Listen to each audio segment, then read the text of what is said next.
Welcome to Shri Rajiv Gandhi IAS academy. Friends, இந்த வீடியோவில் August 9ஆம் தேதிக்கான கரண்ட் அஃபேர்ஸ் எல்லாமே பார்க்க போகிறோம். சரி, வாங்க பார்க்கலாம். ஃப்ரெண்ட்ஸ், இந்த வீடியோ நோட்ஸ் எல்லாமே கீழே PDF டிஸ்கிரிப்ஷன் கொடுத்துருக்கோம். அதெல்லாமே கிளிக் பண்ணி டவுன்லோட் பண்ணிச்சிங்க. அப்புறம் நம்ம டெலிகிராம் குரூப் லிங்க்மே கீழே டிஸ்கிரிப்ஷன் கொடுத்துருக்கோம். அதிலையுமே கிளிக் பண்ணி ஜாயின் பண்ணிங்க. நம்முடைய டெலிகிராம் குரூப்பில் கரண்ட் அஃபேர்ஸ் குவீசஸ் நடத்திட்டு வரோம். நீங்களுமே ஜாயின் பண்ணி அட்டெண்ட் பண்ணிக்கலாம். ஓகே, சரி வாங்க பார்க்கலாம். ஃபஸ்ட்டு, ஆகஸ்ட் 15ஆம் தேதியை இந்தியா தினம் என அதிகாரப்பூர்வமாக அறிவித்த அமெரிக்க மாகாணம் எது?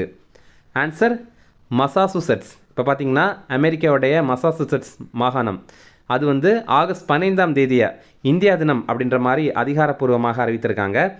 இதே மாதிரி அமெரிக்காவுடைய பாஸ்டன் நகரத்திலையும் இந்தியா தினம் அப்படின்னு ஆகஸ்ட் 15ஆம் தேதி அறிவித்திருந்தாங்க. அடுத்தது, இந்திய சர்வதேச எல்லையிலிருந்து எவ்வளவு தொலைவுக்குள் புதுப்பிக்கத்தக்க ஆற்றல் திட்டங்களை அமைக்க தடை விதிக்கப்பட்டது? Answer 1 kilometre. இப்போ பார்த்தீங்கன்னா நம்ம இந்தியாவுடைய சர்வதேச எல்லைகள் இருக்குல்ல, இந்தியா பாகிஸ்தான் பார்டர், அப்புறம் India Bangladesh border, India China border, இந்த மாதிரிப்பட்ட பார்டர்ல எல்லாம் பார்டர்லேருந்து 1 கிலோமீட்டர் வரைக்கும் எந்த ஒரு புதுப்பிக்கத்தக்க மின்சாரம் உற்பத்தி பண்ணுற திட்டங்களுக்கு வந்து முழுமையாக தடை விதிக்கிறாங்க. அதே மாதிரி 1 கிலோமீட்டர்லேருந்து 20 கிலோமீட்டர் வரைக்கும் அந்த பார்டர் ஒட்டிய இடங்களில் அமைக்கலாம். ஆனால் பாதுகாப்பு அமைச்சகத்துடைய NOC சர்டிஃபிகேட் வந்து வேணும், ஆட்சேபமின்மை சான்றிதழ் வந்து வேணும். அதே மாதிரி எல்லையிலிருந்து 50 கிலோமீட்டர் சுற்றளவுக்குள்ளாடி அமைகிற அனைத்து திட்டங்களுக்கும் உள்துறை அமைச்சகத்துடைய அனுமதி வந்து கட்டாயம் வேணும் அப்படிங்கிறத தெரிவிக்கிறாங்க. ஓகேவா? இதே மாதிரி பாகிஸ்தான், வங்காளதேசம் மற்றும் சீனா நாடுகளை சேர்ந்த பணியாளர்களை முன் அனுமதி இல்லாமல் இந்த மாதிரிப்பட்ட திட்டங்களில் பணியமர்த்தவும் கூடாது அப்படிங்கிறத தெரிவித்திருக்காங்க. ஃப்ரெண்ட்ஸ், நம்ம ராஜீவ்காந்தி ஐஏஎஸ் அகாடமியில் இந்த ஆண்டு நடைபெற போகிற TNPSC குரூப் 1 பிலிம்ஸ் எக்ஸாமுடைய டெஸ்ட் சீரிஸ் வந்து ஸ்டார்ட் பண்ணியிருக்கோம். ஸ்க்ரீனில் தெரிகிற இந்த நம்பருக்கு நீங்கள் வாட்ஸ்அப் பண்ணி அல்லது வாட்ஸ்அப்பில் மெசேஜ் பண்ணி நீங்கள் வந்து பேசிக்கலாம். இது சம்மந்தமான டீட்டெயில் தெரிஞ்சுக்கலாம். அதே மாதிரி இந்த ஆண்டு நடைபெற போகிற TNPSC குரூப் 2 குரூப் 2A எக்ஸாமுக்கான பிலிம்ஸ் டெஸ்ட் பேட்சுமே நம்ம இன்ஸ்டியூட்டில் ஸ்டார்ட் பண்ண போகிறோம்.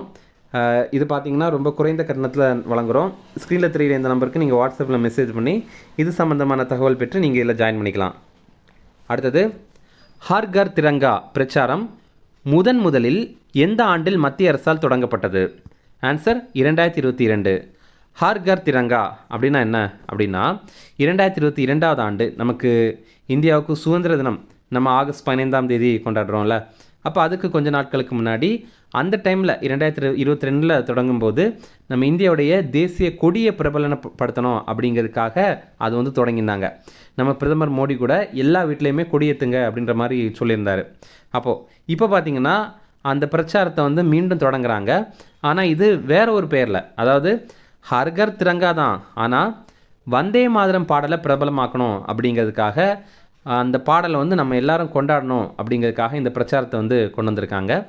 இந்த பாடலுடைய 150ஆவது ஆண்டை நம்ம வந்து கொண்டாடணும் அப்படிங்கிறதுக்காக இதை பண்ணுறாங்க. இந்த பாடலுடைய 150ஆவது ஆண்டு போன ஆண்டு தான் நம்ம கடைபிடித்திருந்தோம். ஏன்னா இந்த வந்தே மாதரம் பாடல் இது 1875ஆவது ஆண்டு இயற்றியிருந்தாங்க. இப்போது போன ஆண்டு நம்ம அதோடைய 150ஆவது ஆண்டு வந்து கடைபிடித்திருந்தோம். அடுத்தது, சீன விண்வெளி வீரர்கள் எந்த விண்வெளி நிலையத்தில் நெற்பயிரை வெற்றிகரமாக அறுவடை செய்தனர்? ஆன்சர் தியாங்காங். தியாங்காங் அப்படிங்கிறது சீனாவுடைய விண்வெளி நிலையம். சீனா வந்து ஒரு விண்வெளி நிலையத்தை கட்டிகிட்டு இருக்காங்க. அதில் ஷென்ஷோ 23 அப்படிங்கிற திட்டத்தின் கீழே இப்போ அங்கே சில விண்வெளி வீரர்கள்லாம் இருந்து அந்த விண்வெளி நிலையத்தை வந்து கட்டிகிட்ருக்காங்க. இப்போ பார்த்திங்கன்னா அதில் ஒரு பகுதியாக அவங்க நெற்பயிரை வளர்த்துருக்காங்க. அது வளர்ந்து அறுவடையுமே பண்ணியிருக்காங்க. அடுத்தது, கொலம்பியாவின் 36வது அதிபராக பதவியேற்றவர் யார்? ஆன்சர்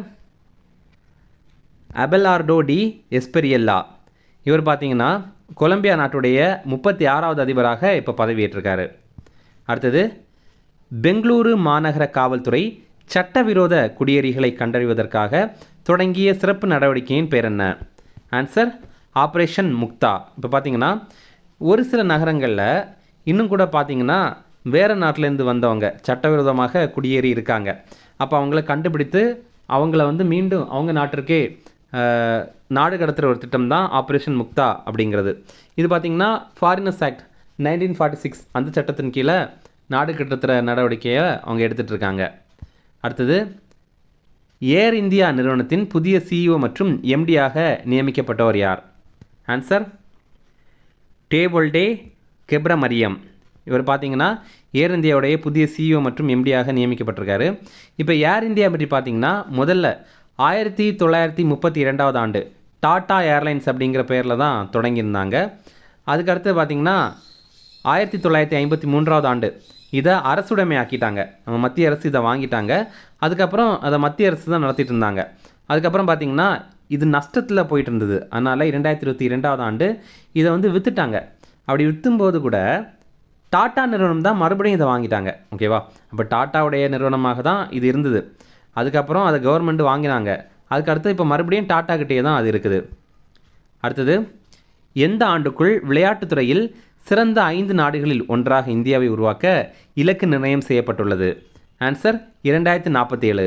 இப்போ பார்த்தீங்கன்னா நம்ம மத்திய அரசு ஒரு இலக்கு வச்சுருக்காங்க. என்னென்னா 2047 ஆண்டுக்குள்ளாடி விளையாட்டுத்துறையில் சிறந்த 5 நாடுகள் பட்டியலில் நம்ம இந்தியாவையும் ஒரு நாடாக கொண்டு வரணும் அப்படிங்கிற மாதிரி இலக்கு வச்சுருக்காங்க. இப்போது புதிய கேலோ இந்தியா திட்டம் அப்படிங்கிற திட்டத்திற்கு மத்திய அமைச்சரவை ஒப்புதல் வழங்கியிருக்காங்க. அதே மாதிரி தேசிய விளையாட்டு கூட்டமைப்புகளுக்கான நிதியுதவி திட்டம் அப்படிங்கிறதுக்கும் ஒப்புதல் வழங்கியிருக்காங்க. இது 2026 முதல் 2031 இந்த காலகட்டத்திற்காக ஒப்புதல் வழங்கியிருக்காங்க. இதில் 2036 ஆண்டுக்குள்ளாடி உலக அளவில் சிறந்த 10 விளையாட்டு நாடுகளில் ஒன்றாக இந்தியாவை மாற்றணும் அப்படிங்கிற இலக்கு வச்சுருக்காங்க.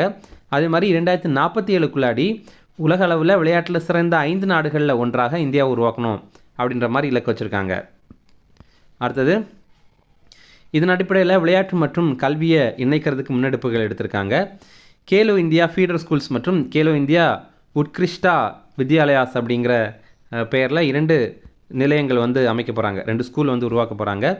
அதே மாதிரி விளையாட்டு வீரர்களை ஊக்குவிக்கிறதுக்காக எமர்ஜிங் கேலோ இந்தியா அத்லட்டிஸ் அப்படிங்கிற புதிய ஒரு பிரிவையுமே அமைக்க போகிறாங்க. மத்திய விளையாட்டுத்துறை அமைச்சர் மன்சுக் மாண்டவியா. அடுத்தது, தற்போது தனது முதல் விண்வெளி நடையை நிறைவு செய்த இந்திய விண்வெளி வீரர் யார்? ஆன்சர் அனில் மேனன்.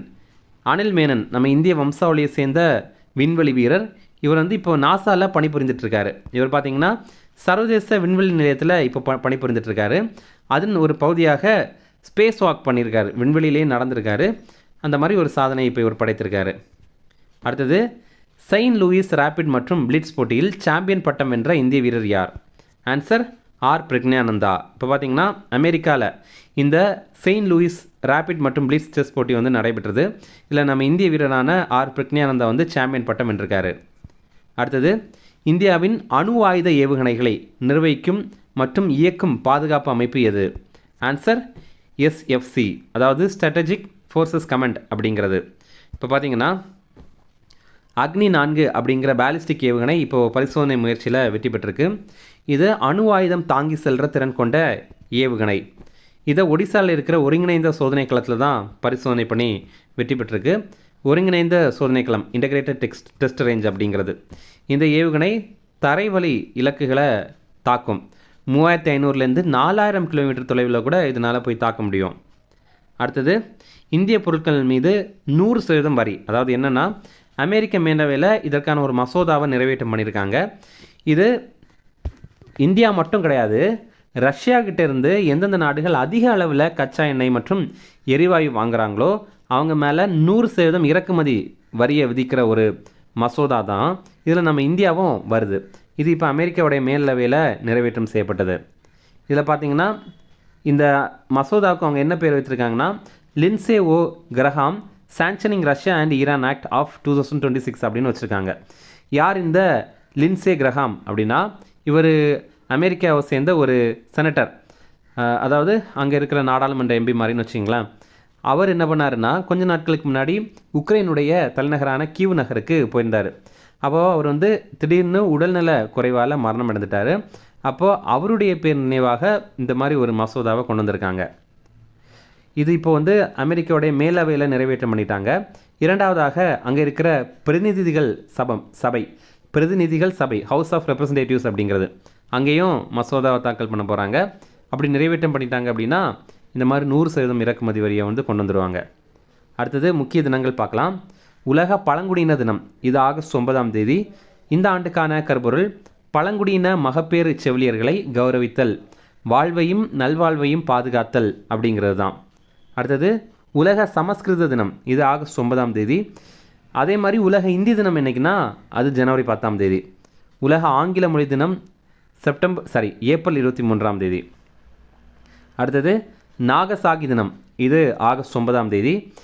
1945 ஆண்டு ஆகஸ்ட் 9ஆம் தேதி அமெரிக்கா என்ன பண்ணாங்கன்னா ஜப்பானுடைய நாகசாகி மீது ஒரு குண்டை வீசியிருந்தாங்க. அந்த குண்டுடைய பேர் தான் ஃபேட்மேன் அப்படிங்கிறது. இதே மாதிரி ஹிரோஷிமா தினம் நம்ம ஆகஸ்ட் 6ஆம் தேதி கடைபிடித்திருந்தோம். இது என்னென்னா 1945 ஆண்டு ஆகஸ்ட் 6ஆம் தேதி அமெரிக்கா ஹிரோஷிமா மேலே அணுகுண்டு தாக்குதல் நடத்தியிருந்தாங்க. அப்போ அவங்க போட்ட குண்டுடைய பேர் வந்து லிட்டில் பாய் அப்படிங்கிறது. இன்னும் ரிவிஷன் பார்க்கலாம். ஆகஸ்ட் 15ஆம் தேதியை இந்தியா தினம் என அதிகாரப்பூர்வமாக அறிவித்த அமெரிக்க மாகாணம் எது? Answer Massachusetts. அடுத்தது இந்திய சர்வதேச எல்லையிலிருந்து எவ்வளவு தொலைவுக்குள் புதுப்பிக்கத்தக்க ஆற்றல் திட்டங்களை அமைக்க தடை விதிக்கப்பட்டது? Answer 1 kilometre.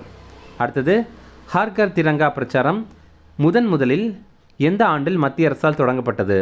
ஆன்சர் 2022. அடுத்தது சீன விண்வெளி வீரர்கள் எந்த விண்வெளி நிலையத்தில் நெற்பயிரை வெற்றிகரமாக அறுவடை செய்தனர்? Answer Tiangong. அடுத்தது கொலம்பியாவின் 36வது அதிபராக பதவியேற்றவர் யார்? Answer Abelardo de Espriella. அடுத்தது பெங்களூரு மாநகர காவல்துறை சட்டவிரோத குடியேறிகளை கண்டறிவதற்காக தொடங்கிய சிறப்பு நடவடிக்கையின் பேர் என்ன? Answer operation Mukta. அடுத்தது ஏர் இந்தியா நிறுவனத்தின் புதிய சிஇஓ மற்றும் எம்டியாக நியமிக்கப்பட்டவர் யார்? ஆன்சர் டெவோல்டே கெப்ரமரியம். அடுத்தது எந்த ஆண்டுக்குள் விளையாட்டுத்துறையில் சிறந்த 5 நாடுகளில் ஒன்றாக இந்தியாவை உருவாக்க இலக்கு நிர்ணயம் செய்யப்பட்டுள்ளது? ஆன்சர் 2047.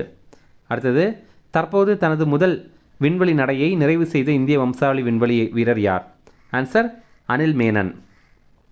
அடுத்தது செயின்ட் லூயிஸ் ரேபிட் மற்றும் பிளிட்ஸ் போட்டியில் சாம்பியன் பட்டம் வென்ற இந்திய வீரர் யார்?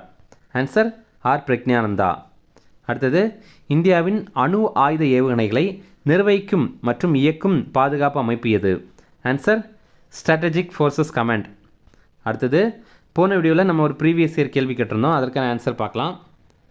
தமிழ்நாடு தினம் ஒவ்வொரு வருடமும் இந்த தினத்தில் கொண்டாடப்படுகிறது. இதற்கான கரெக்டான ஆன்சர் ஆப்ஷன் டி ஜூலை 18. இது வந்து நிறைய பேர் கரெக்டாக கமெண்ட்ஸில் ஆன்சர் பண்ணியிருந்தீங்க, எல்லாருக்குமே வாழ்த்துக்கள். இன்றைக்கான கேள்வி, 2ஆம் சந்திரகுப்தருக்கு முந்தைய குப்த மன்னர்கள் டேஸ் நாணயங்களை மட்டுமே வெளியிட்டனர். இதுக்கான கரெக்டான ஆன்சரை வந்து கமெண்ட் பண்ணுங்கள். ஆப்ஷன் ஏ தங்கம், ஆப்ஷன் பி வெள்ளி, ஆப்ஷன் சி தகரம், ஆப்ஷன் டி செம்பு. ஓகே, அவ்வளோதான் ஃப்ரெண்ட்ஸ். இந்த வீடியோ பிடிச்சா கண்டிப்பாக லைக் பண்ணுங்கள். நம்மளுடைய சேனலுக்கு சப்ஸ்கிரைப் பண்ணி வச்சிங்க, உங்கள் நண்பர்களுமே ஷேர் பண்ணுங்கள். நம்ம இதே மாதிரி ஜூலை மந்த்துடைய முக்கியமான 100 கரண்ட் அஃபேர்ஸ் நம்ம சேனலில் போட்டிருக்கோம். அது நீங்கள் இன்னும் பார்க்கல அப்படின்னா இந்த வீடியோடைய டிஸ்கிரிப்ஷனில் அந்த வீடியோடைய லிங்க் கொடுத்துருக்கோம், அதை கிளிக் பண்ணி பாருங்கள். Okay, thank you.